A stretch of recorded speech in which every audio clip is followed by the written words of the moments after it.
Interview de Vlad Tapas et Acer Mandax de la chaîne La Tronche en Biais. Elle a été réalisée lors de la projection de leur documentaire Les secrets du miracle de Fatima à l'Aquarium Ciné Café à Lyon le 3 janvier 2024, un événement organisé par l'AFIS Lyon. Présentez-vous. Je suis Vlad Tapas, je suis l'un des cofondateurs de La Tronche en Biais ainsi que de l'ASTEC, l'Association pour la science et la transmission de l'esprit critique, dans laquelle j'occupe le poste de médiateur scientifique et culturel ainsi que responsable accessibilité. Que dire de plus ? On travaille ensemble depuis bientôt 10 ans. Ça fait 9 ans et 2 mois. Bientôt, on commençait à se préparer pour l'anniversaire. Anticipons, et puis on ne sait pas qu'on sera vu cette vidéo.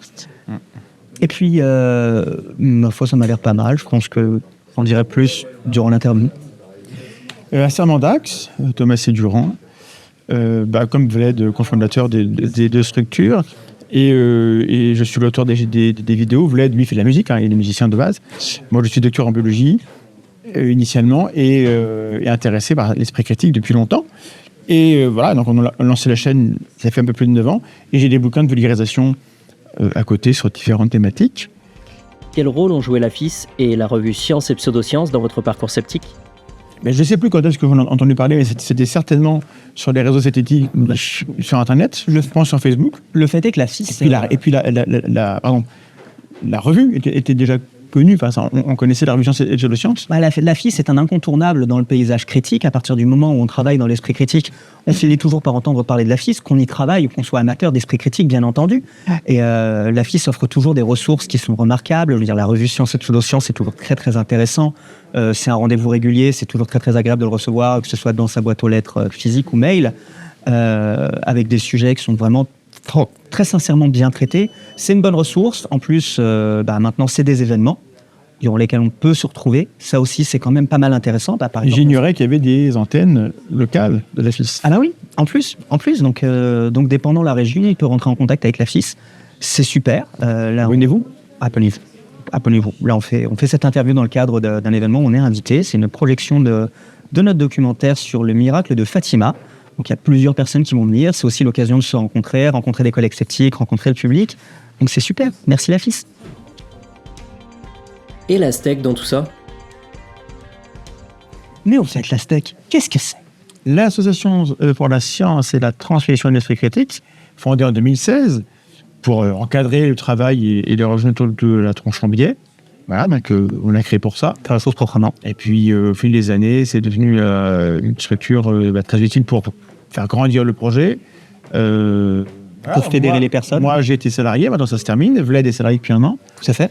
Et donc, c'est une asso qui, pour l'instant, est de taille assez réduite. On est quand même monté à 35 membres. On est une trentaine maintenant. Et voilà, là, il y a une phase de transition pour essayer de faire rentrer de nouvelles compétences et de nouveaux créateurs de contenu dans l'asso. Et peut-être expliquer. Voilà, et puis là, l'objectif, c'est vraiment de développer le projet Aztec comme quelque chose de beaucoup plus collectif, avec énormément de créateurs de contenu. On a la chance de travailler avec des talents remarquables, avec des Sébastien Kirkanevet, vous avez le droit, avec Nathan du Chasse Sceptique, Fantine et Hippocrate.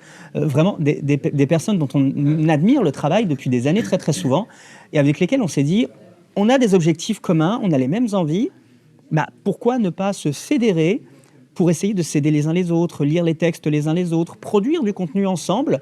Et du coup, on a créé la chaîne YouTube de l'Aztec, abonnez-vous, dans laquelle on va publier très régulièrement. On peut se permettre de le faire très régulièrement parce qu'on est plusieurs dessus, du contenu, avec souvent des thèmes trimestriels dans lesquels on va sortir des vidéos toutes les semaines. On va vraiment essayer de se donner cette discipline-là, avec des revues de l'actualité scientifique et culturelle du mois précédent, donc une revue qui sera mensuelle, qui est faite par Madame Captain, qui fait un travail extraordinaire et qu'on salue bien bas. Et plein d'autres petites choses, plein de contenus qui vont être très très sympas, qui vont être faits par plein de créateurs différents, que sans aucun doute vous suivez par ailleurs. Donc n'hésitez pas, venez nous rejoindre sur l'Aztec et je serai très très content qu'on C'est un peu comme si le monde du scepticisme manquait d'une fédération. C'est comme si le monde du scepticisme, écoute, voilà, l'Aztec. Il n'y en avait pas. On est là. Donc c'est une tentative en ce sens, en tout cas, même si ça n'a pas vocation à englober tout le monde. Mais voilà, les gens sont bienvenus. Voilà, donc si vous êtes créateur de contenu, n'hésitez pas à nous contacter. On sera absolument ravis de travailler avec vous. Et voilà, comme... Pas forcément. Oui, bon, pas tout le monde, forcément. Pas tout le monde. On va surveiller quand même, hein, c'est pas open bar. Mais voilà, comme on passe notre temps à le dire, l'esprit critique, la science, c'est un effort collectif. Bah, faisons ça collectivement. Ça implique d'accepter que votre travail soit critiqué aussi en interne. Et c'est pour ça que tout le monde peut pas... Il y a des gens qui ne sont pas armés pour ça. C'est ça. Alors, on a sur notre Discord, du coup, une partie pour faire relire les textes. On valide pas tout. Pour qu'une vidéo arrive sur l'Aztec, il faut que le texte soit validé, il faut que la vidéo soit validée. Voilà. Comme je disais, c'est pas open bar, c'est pas une chaîne ouverte. L'objectif, c'est de fédérer des talents, c'est de fédérer des créateurs. Mais bon, il faut faire preuve d'esprit critique aussi. Plus on aura des réseaux, plus les gens entre eux pourront, de leur côté, avoir des collaborations, faire des choses. Plus ils auront accès à des experts que certains connaissent et d'autres ne connaissent pas.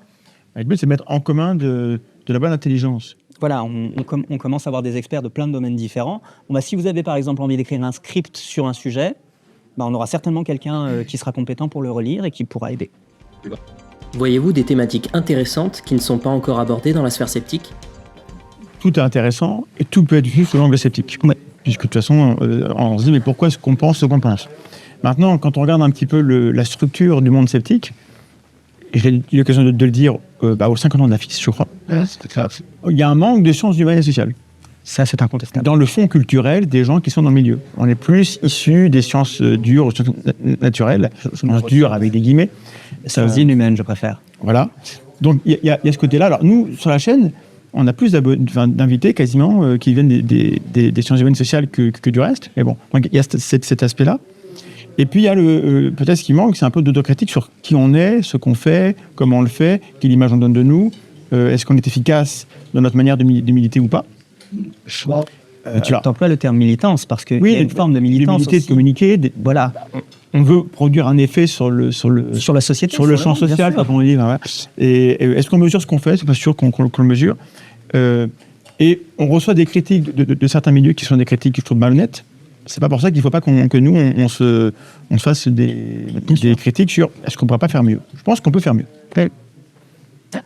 À titre personnel, il y a une problématique qui est autant de l'ordre du sujet à traiter que de l'ordre méthodique qui me tient énormément à cœur, c'est la question de l'accessibilité. Alors ça, dans nos sphères à nous, on est nul à chier en termes d'accessibilité.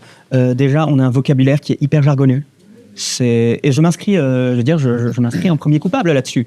On a beaucoup de mal à rendre notre propos accessible à des personnes qui pourraient avoir certaines formes de déficience intellectuelle, certaines formes certaines formes de dyslexie par exemple, certains retards, certaines difficultés d'appréhension de sujets en particulier. On a vraiment énormément de mal à rendre notre propos accessible à ces personnes-là. Énormément de producteurs de contenu d'esprit critique ne mettent pas de sous-titres sur leurs vidéos. Donc ça, pour les personnes qui n'ont pas accès au son, pour les personnes sourdes, ça fait qu'elles ne peuvent pas voir ce que produit l'esprit critique. La description d'images sur les réseaux sociaux, pour les aveugles aussi, ça c'est des pratiques qu'on n'a pas. C'est des pratiques en fait de base dans l'accessibilité. C'est même pas ce qu'on pourrait faire de mieux. Moi, je rêve qu'il y ait plus de vidéos en langue des signes, par exemple. C'est un truc sur lequel j'ai énormément travaillé. Je produis de plus en plus de choses en langue des signes, d'événements en langue des signes, où j'essaye d'inviter, par exemple, des chercheurs sourds pour montrer un petit peu l'exemple aussi. Parce que j'aime bien donner cet exemple, mais oui. Je pense que tu vas venir au truc que je voulais dire. Le site des témoins de Jéhovah. Voilà. Écoutez bien. Il y a 1083 langues disponibles, dont, si je ne m'abuse, 102 langues des signes. Parce que tous les territoires n'ont pas la même langue des signes.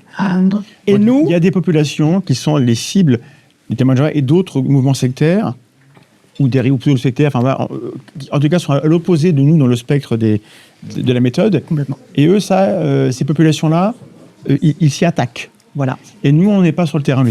Et ça, c'est catastrophique, en fait. Il faudrait vraiment qu'on produise plus de contenu. La dernière fois que j'ai cherché du contenu signé sur les dérives sectaires, je suis tombé sur Internet sur 2 vidéos. 2 vidéos produites par des sectes. Actuellement, dans l'esprit critique, je ne connais personne qui soit sur ce terrain-là, malheureusement. Et je dis pas ça comme une critique, parce qu'en fait, avant de rencontrer des sourds et avant C'est une d'apprendre leur critique, langue- c'est pas grave, assume. Oui, voilà, non, mais pas une critique méchante. Avant de rencontrer des sourds et d'apprendre leur langue, avant de rencontrer des aveugles, avant de rencontrer des personnes handicapées, j'y pensais pas non plus. Et du coup, là, maintenant, je milite activement pour essayer de sensibiliser sur ces questions-là, pour qu'on essaye d'améliorer nos pratiques, en fait, pour toucher des publics qui en ont besoin, parce qu'elles sont victimes, malheureusement. Comment intéresser un public plus jeune qu'aujourd'hui? Avez-vous des projets en ce sens? Les jeunes sont sur les réseaux sociaux, sont sur TikTok. Alors, TikTok, j'ai essayé, il faut qu'on crée les outils et les démarches. C'est une grammaire complexe. Vlad a évoqué le problème de la barrière de la langue, et qu'on est trop jargonneux, ça fait partie des problèmes. Et en même temps, c'est aussi un peu ce qui est intéressant, d'apprendre des nouveaux mots, les biais cognitifs, et apprendre aux gens la collection des biais cognitifs ou des sophismes. C'est pas une fin en soi, et ça peut être intéressant d'apprendre des choses, et en même temps, ça fait une barrière. Donc, je n'ai pas de solution. Depuis environ 2 ans, on se pose beaucoup de questions sur l'accessibilité aux enfants du contenu sceptique. Il y a le REC qui organise les REC juniors chaque année, chaque année, ça a commencé l'an dernier, mais c'est une initiative qu'ils ont envie de poursuivre. Nous-mêmes à l'Astec, on a au moins 3 personnes qui essayent de se spécialiser dans le contenu pour enfants et qui vont essayer de produire de plus en plus de choses. Je pense aux stratèges web, par exemple. On a Madame Captain. Enfin, on a plusieurs personnes qui essayent vraiment qui travaillent au contact des enfants déjà dans leur vie de tous les jours et qui ont envie d'essayer d'apporter leur pédagogie à l'esprit critique. Ça, par exemple, c'est important. Et pour parler des générations un petit peu plus postérieures, en fait, je pense qu'il n'y a pas grand-chose à faire de plus que ce qu'on fait déjà. On a investi Internet, on a investi les réseaux sociaux. On ne peut pas faire grand-chose de plus, je crois. Il y a l'école. Oui, et l'école, c'est déjà son métier. L'esprit critique, c'est pas nous qui allons aller à l'école et leur dire il faut en faire, ils le font déjà. Peut-être qu'il faut qu'il va de manière plus explicite. Et les projets sont en cours. Il y a eu le travail de Elena Pasquinelli et Bronner. Il y a Denis Carotti qui travaille là-dessus. Il y a des gens qui sont plus compétents que nous qui sont à l'école. Parler aux enfants, c'est un métier. Ok, oui. Donc ça, nous, on sait bien que c'est pas de l'autre. Je me sens très important. Il y a ça. Et il y a le public hors scolaire. Il y a des jeunes de 18 ans ou 15 ans qui sont plus à l'école déjà. Et pour autant, ils ne sont pas perdus. Ils savent penser, en fait. Donc, peut-être qu'ils nous trouvent trop scolaires, nous. On a quand même docteur en ceci, et puis master en cela, machin. On revient aussi à la barrière de la langue, en fait. Il y a un type d'écriture de documents qui émerge de plus en plus, c'est le FALC, c'est-à-dire facile à comprendre. De base, ça a été créé pour la documentation administrative, pour les personnes qui galèrent avec l'administratif, parce que le vocabulaire administratif, on va pas se mentir, c'est de la merde. On a l'impression que c'est délibérément conçu. Si le purgatoire existe, c'est ça. Clairement. Mais c'est courtelinesque, c'est abscon, et j'utilise encore des mots chiants à comprendre. Mais le FAQ, c'est le fait d'essayer de traduire ces documents dans une langue un peu plus simple, qui va plus à l'essentiel, dès l'origine. Et peut-être qu'on a besoin aussi de se former à ça. Peut-être qu'on a besoin, quand on produit un article, pourquoi pas, d'essayer de faire un Reader Digest à côté. Une version plus facile à comprendre, un abstract. Pour les jeunes, il faut aussi un truc genre c'est pas sorcier. Ah oui. Il faut des produits grand public, populaires, sur les grandes antennes. Donc ça revient des questions qui vont revenir à la fin. C'est ça, sur les grandes antennes. Les grands médias que c'est ce qu'on essaie de faire. Ont un rôle à jouer. Je constate que la question des dérives sectaires, des fausses médecines et de la pensée critique est un petit peu à la mode dans les médias depuis un an ou deux. Enfin, Covid oblige. Hein. Donc cette notion-là, elle est présente dans les rédactions. Bon, il n'y a pas que nous, mais si nous, on nous demande, on essaiera. Et je pense que pour toucher le maximum de gens, jeunes ou pas jeunes, Internet, YouTube, c'est bien, mais il y a tellement de trucs nuls dans cet environnement numérique que tant que les plateformes n'auront pas fait un effort pour mettre en avant les contenus, et apparemment c'est un dernier tuyau, mais voilà, parce que là, les fakes et les complotistes ont un avantage terrible sur ce terrain-là. Tant que ça ne sera pas fait, les grands médias mainstream, entre guillemets, je sais pas, seront un lieu où il faudra être, et on n'est pas invité. Peut-être qu'il faudra qu'on enfonce les portes et qu'on y aille, mais on ne sait pas faire. On n'est pas invité, et quand on l'est, c'est pour donner l'illusion d'une fausse asymétrie. Et ça, c'est terrible. Une fausse symétrie. Une fausse symétrie, pardon. C'est pour donner l'illusion d'une fausse symétrie face à la croyance qui est en face. Et forcément, le discours qu'on a, c'est moins facile de le rendre sexy. C'est tragique, mais face à une personne qui prétend pouvoir vous aider à parler à votre grand-père décédé, ou une personne qui prétend pouvoir soigner votre cancer avec des jus, que sais-je, nous, on arrive, on dit, en fait, c'est plus compliqué que ça. Ouais, mais en fait, c'est plus compliqué que ça. C'est une parole qui est dure à entendre. Et sinon, pour faire un petit ajout sur la question, je pense tout simplement aussi multiplier les contenus. Donc, accueillir les nouvelles personnes qui produisent un contenu qui est un peu différent d'une autre. Il y a beaucoup de personnes qui sont un peu puristes et qui ont beaucoup de mal dès qu'on sort un petit peu de leur manière de s'exprimer, de leur manière de produire du contenu. Je pense qu'il faudrait qu'on soit aussi un petit peu plus bienveillant avec l'altérité, parce que notre façon de s'exprimer, ça convient pas à tout le monde. Peut-être que la façon de s'exprimer de cette personne avec laquelle on a du mal, ça parle à d'autres. Et donc, de toute façon, c'est collectif. L'esprit critique, c'est un sport collectif. Il faut de la diversité, de la tolérance et du travail en commun entre nous. Oui. Un esprit qui s'est un peu émoussé dernièrement, mais qui va revenir. On y croit. Voyez-vous un futur pour l'esprit critique à la télévision ou sur un autre média duquel il serait absent ? Il est partout, mais la télé a raté le coche depuis 60 ans. La télé n'a jamais été le vecteur de culture qu'elle aurait pu être. Elle a servi à autre chose.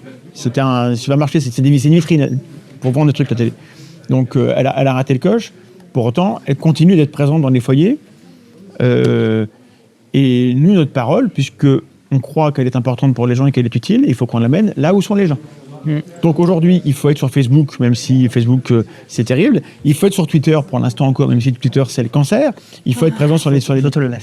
Il faut être présent partout, oui. Parce que les discours trompeurs, les arnaques, les gourous, ils sont partout. Ils ne vont pas se priver parce que ça ne sent pas très bon ici ou là. Ils vont y aller, eux. Et surtout, ils sont là où on ne pense pas à s'engouffrer. Ils sont auprès des publics qui sont fragiles. Je parlais tout à l'heure des populations handicapées. Eux, ils savent que c'est des populations qui sont faciles d'accès. Ils y vont, ils foncent. Donc, il faut qu'on soit là. Il faut qu'on soit sur tous les terrains. Il faut qu'on propose une parole alternative. Et ouais, il faut qu'on ça implique du temps. Ça implique du temps. Et parce que faire des capsules de 2 minutes, on peut les faire, mais c'est pas ça la pensée critique. On regarde ce différents. Et donc c'est plutôt la radio qui offre du temps, et il y a des gens avec qui on discute, qui montent des projets et qui les proposent aux producteurs ou à ceux qui dirigent l'antenne. Ça passe pas pour l'instant. Donc, ça serait bien tôt ou tard d'avoir une sorte de table ronde avec des chercheurs, des sceptiques pour discuter de différents sujets, avec toujours cet angle de se demander mais pourquoi, comment c'est ce qu'on sait, pourquoi on pense ce qu'on pense. Et si ça rentre dans la culture, c'est formidable. Il y a déjà des trucs, le rasoir de cam, l'effet Streisand, c'est des mots comme ça qu'on croise un peu partout. Les gens savent ce que c'est maintenant. Il y a 10 ans, c'est pas le cas. Je me méfierais de l'effet bulle de filtre en ce qui concerne le fait que les gens savent ce que c'est. Le problème, c'est que malheureusement, on n'a pas, contrairement à ce qu'ont envie de faire croire nos détracteurs, et ne pratique pas une discipline qui rapporte énormément d'argent. Et les grands médias recherchent de l'argent, mais pour survivre aussi. Beaucoup d'entre nous, Mandax et moi, on a cette chance aujourd'hui, c'est notre travail, mais sur l'esprit critique, dans la sphère de l'esprit critique, l'essentiel des personnes qui produisent du contenu, elles le font à côté d'un autre travail. Masquer en faux à la télé, on peut, dans les médias, on peut rendre ça intéressant. Il y a plein d'émissions avec des analyses tout pourries. On peut faire aussi bien et aussi intéressant et aussi sexy avec des concepts intéressants. Je suis totalement d'accord, mais ils sont pas au courant, donc ils nous appellent pas. Et donc, cher producteur des grands médias, ces thématiques-là et cette sous-culture de l'essai critique, si vous ouvrez la porte, vous verrez qu'il y a plein de trucs super intéressants qui vont intéresser votre public. En fait, il y a, je constate, un vieillissement des associations de partage de la science, l'Union rationaliste. La moyenne d'âge est de 125 ans, je crois. L'AFIS, la moyenne d'âge est 86 ans, je crois. Bon, je blague. Il y a un vieillissement, on a besoin que les jeunes s'intéressent à ça, prennent la relève. Écoute les anciens, parce qu'eux, ils ont une histoire à raconter, ils ont besoin de culture, etc. Et on a besoin, pardon, tu me couperas plus tard. Il y a des assos qui se sont créés un peu partout en France. Je ne sais pas trop où ça en est. On a besoin qu'elles existent, qu'elles travaillent entre elles, qu'il y ait des interrelations. Et invitez-nous, comme là, on vient, alors pas tout le temps, mais quand on peut, on vient, on rencontre les gens, on aime bien. Et ça vous aide, vous, localement, à créer des événements où les gens autour de vous viennent, vous rencontrez, et paf, ça fait des jeux capiques, ça fait pardon, j'ai déjà fait une pub. Ça fait autre chose, ça fait des collègues. Et vous pouvez générer des projets locaux. Parce qu'il y a plein de gens partout en France qui sont intéressés, mais qui ne se rencontrent pas, à part sur les réseaux où ils ne savent pas où ils vivent. Donc je pense que ça sera important que ça existe plus. Là où Voilà, c'est à mon tour de mettre un petit bémol sur ce que tu dis. Moi, le retour que j'ai de la part de certains jeunes, qui est une population de laquelle malheureusement je m'éloigne de plus en plus, mais bon, la jeunesse est un défaut dont on guérit tous les jours, c'est que en fait, l'ancienne garde ne laisse pas la place. Ouais, donc peut-être aussi qu'il faudrait un petit peu plus encourager la jeunesse à s'exprimer et je pense proposer que des choses nouvelles. Les jeunes, après, dans sciences et pseudosciences, il faut être un peu chercheur quand même, il faut être à un certain niveau. Mais je pense qu'ils sont très, très demandeurs. Moi, on me demande, j'ai pas le temps, mais. Mais je parlais pas de la FIS nécessairement. Je suis plus très jeune, tu verras. Moi, c'est vrai, je fais partie des vieux qui laissent pas la place. C'est vrai que je suis un dinosaure. On me l'a dit, c'est vrai. Bon, je me tais. En ce qui me concerne, si je devais avoir un mot de la fin, c'est que j'ai envie de rendre la science le plus accessible possible.